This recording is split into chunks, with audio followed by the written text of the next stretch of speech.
So at that point, the co-responder was on the scene with the suspect's family back at the location where it all started. At that point, just a couple minutes later, as they're breaking the scene down, one of our canine officers observes the suspect walking down the sidewalk and makes contact with him. The description had gone out. Our suspect had been shot in another incident as a victim previously, so he had some disfigurement in his face and scarring. So the canine officer immediately identified who it was, and he got out to make contact with him. He told him, hey, he called him by name. He said, stop, or I'm going to release the dog. You'll get dog bit. The suspect took off running with the knife. So the canine officer drives down to catch up to him, and as he gets out, he comes around with the taser to engage him. And as he comes out, the suspect threatens him, pushes the knife out toward him twice, saying, get back, get back. So the officer engages, lets go of his taser, drops it in the street, and shoots him with his pistol. At that point, the suspect goes down on the sidewalk, and he just holds him at cover because he was not dead. He's waiting for additional officers to arrive so they could render medical aid. When the officers get there, they get a plan together. They go up, and he's still got the knife in his hand, so one of the officers covers his wrist with his foot, and they get the knife out of his hand, and they start to give medical aid to him at that point. The suspect did not survive the injuries, so he did not make it. I'm not going to give you the suspect's information because we still haven't done a next of kin notification, so we're still working on that. I can tell you he was a 30-year-old black male. I can release that. And our canine officer has been with us 11 years. His name is Caleb Bumgardner, and I'll spell the last name, Bumgarner. His ID number is 73993. It's his first officer-involved shooting. This is our 13th officer-involved shooting of the year. The state attorney is still on scene. They're doing their investigation. And as far as the suspect, like I said, I'm not releasing his information. He's a 30-year-old black male. As far as his criminal history, we have not located a criminal history yet. He does have a few prior Baker Acts.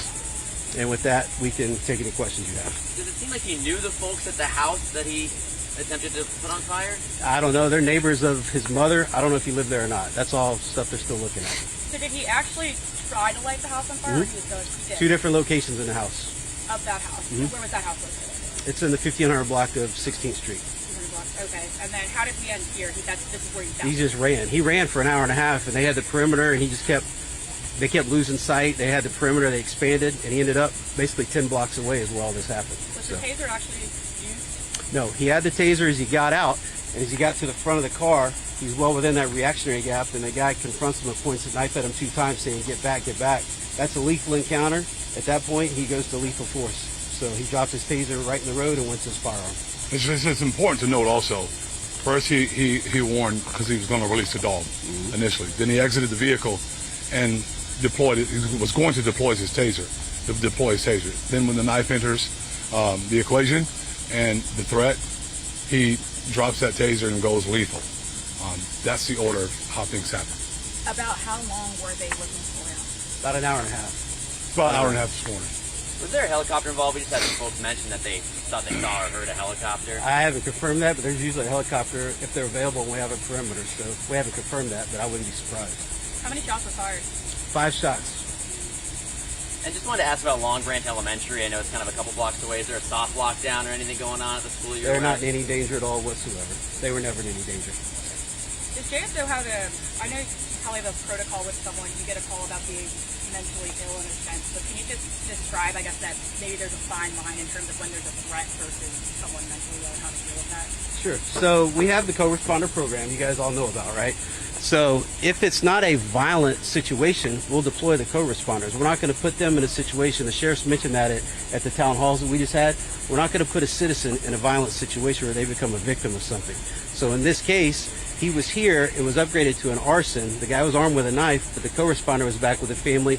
I'm assuming and I haven't talked to them, but I'm assuming they're trying to get background information, anything that'll help kind of end this peacefully, right? So at that point, that's their role. If this had not been a violent encounter, they do respond with the officers to talk to the person. But anytime there's a weapon involved, we're never going to put them in that situation. And just to be clear, I know he motioned toward the officer, never actually cut the officer. No. And he said twice? 2 times. 2 times, and he said get back both times. And was he using a lighter to try and start it, or was he like turning on gas on a stove, or? No idea. You can see it in what we saw. There's evidence. I don't know how he tried to light it. So. Whose house is this? A neighbor. Great. Thank you, Sheriff. All right. Thank you. y'all.